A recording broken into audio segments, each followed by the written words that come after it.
culture in the 1920s was characterized by the freedom gained by the end of World War I. Radio in the 20s knitted the nation together, so to speak. It started out as local stations, but expanded to a national level as technology improved. A wide variety of shows were broadcasted, from music to news to politics.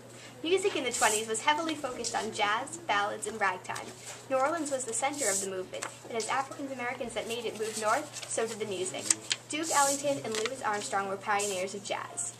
Movies and theater were the primary source of entertainment in the 1920s. The movie industry grew and settled in Hollywood, where many hopefuls migrated in hopes of becoming famous. Movies also became censored in this age due to public outcry. Colored films also began to be produced.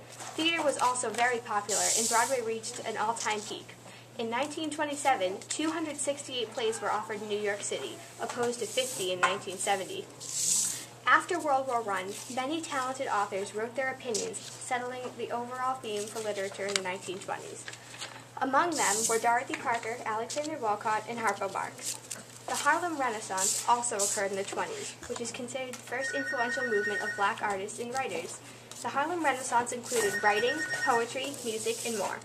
Fashion in the 20s was generally laid back, since women were now working and had no time for fittings.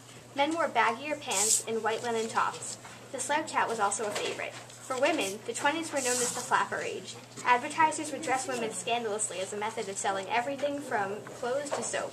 Flappers wore short-hemmed shirts, dresses, smoked cigarettes, and were even daring enough to wear the new one-piece bathing suits. Ashtray.